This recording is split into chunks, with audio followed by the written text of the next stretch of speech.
Hello everyone, this is Eduardo from Spider, and this message is concerning all the users that purchased nylon webbing, the batch produced between June 2022 and October 2024.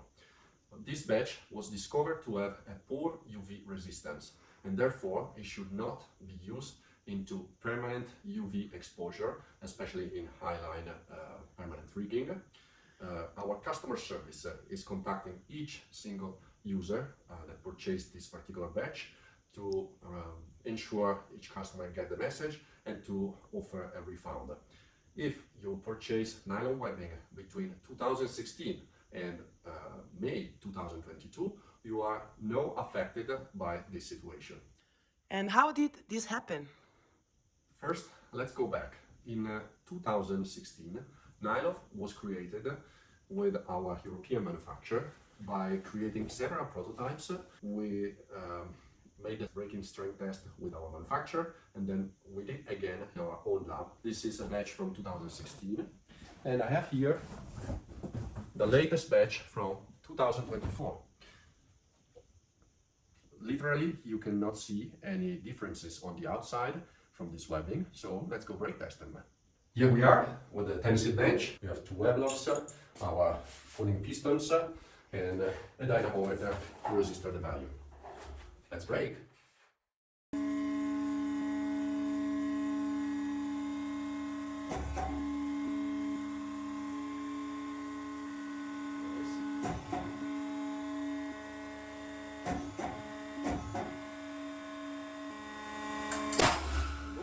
And now let's try with the latest batch we have in stock, 2024.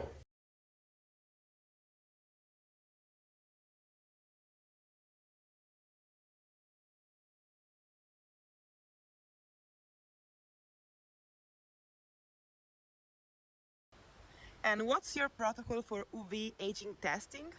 Since 2020, we started to introduce the ISA standard notification for checking the strength of the webbing under UV light exposure. So we have an area of our warehouse fully exposed to sun, so it takes the most sunlight exposure during the day, and we hang piece of webbing in order to collect as many data as possible. And the webbing are hanged for 6 months to be declared safe for a permanent Highline. And what happened during summer 2024?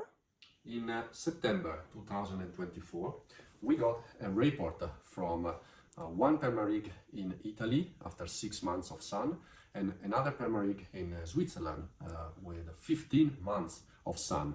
And both of these webbing samples, they were showing cuts on the surface, especially on the sides, more exposed to the sun.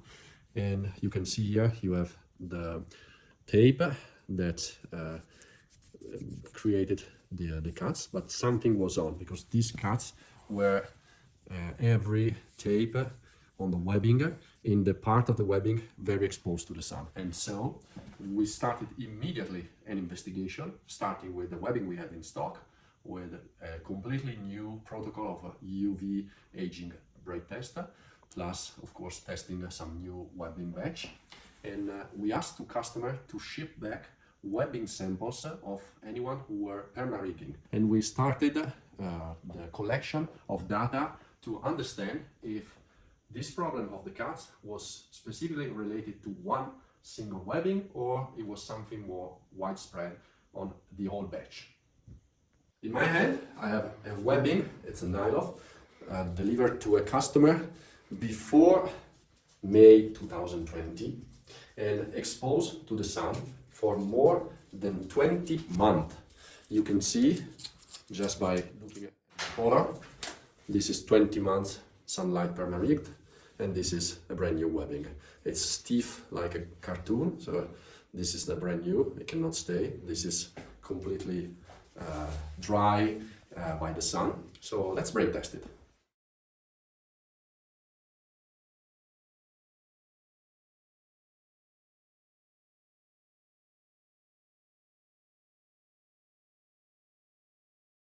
All the data collected and sharing with the ISA and with our supplier, we finally discover the reason of the problem it was specifically the white fiber used in this particular batch from June 2022 until October 2024.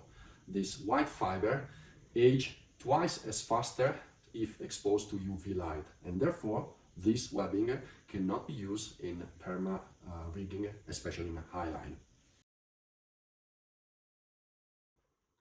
And was the NYLOVE the only affected product? NYLOVE was not the only one affected product. We had another webbing produced by this manufacturer using the same white yarn. The webbing name is Boom Boom, and as well we had one batch of this webbing that was affected by the same issue of low resistance to UV light. All the customers have been already informed directly by Slakinov, the brand of this webbing, and everyone is informed and has been refunded for the purchase. And why did this happen? In 2022, in June, our supplier of webbing, so weaving mill, he was not able anymore to find the same source of the white fiber, so he had to change the source. Unfortunately, he did not disclose with us this information. The break test made by our supplier and the break test made by us with checking the strength resistance of each single batch did not show any differences between the 2022, 23 and 24 compared to the previous one. So mechanically property were compliance to the standards. But when strength is the same, unfortunately the UV resistance between those two white fiber is not absolutely the same. And why wasn't it discovered earlier? It was quite challenging to discover the reason of this issue, because in 2022 the supplier has stock of the faulty yarn together with some remaining leftover stock of the compliant yarn, and so some of the batches produced in 2022 they were not affected by the UV problem. An example, we have here the first meter of Boom Boom first batch. This batch was not affected by the UV white fiber defective, and in fact this webbing passed all the manufacturer Slakinov testing, and also this passed the test of the ISA lab that is in charge of releasing the ISA standard labels. At the end, finally, thanks to the track of each movement document of the yarn and of the webbings, we managed to track the first defective batch June 2022. That was the first date. Has this kind of fiber quality issue ever happened before? We check with our primary manufacturer and also with all our webbing mill manufacturer that we deal with, and none of them claim this issue has ever occurred before. And we mean more than 50 years of manufacturing of webbing. So might be a first time happening that this quality issue ever occur. And all the weaving mill, they do have quality standard inspection concerning mechanical strength. So they test internally the strength of the fiber and of the webbing, and they trust the technical sheets of the fiber manufacturing concerning all the chemical issue and property of the yarn.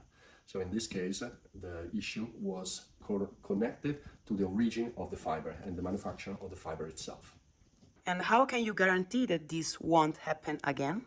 Well, first of all, we had changed the manufacturer, the weaving mill that produce the polyamide webbings. And second, with all new manufacturer, from now on, we oblige them to sign an agreement of transparency to communicate with us anytime there is a change in the source of fibers that might be connected to any safety issue like we have this time. Additionally, we are introducing internal UV resistant test for every webbing batch. We are currently testing an accelerated aging UV text box that use UV lamps.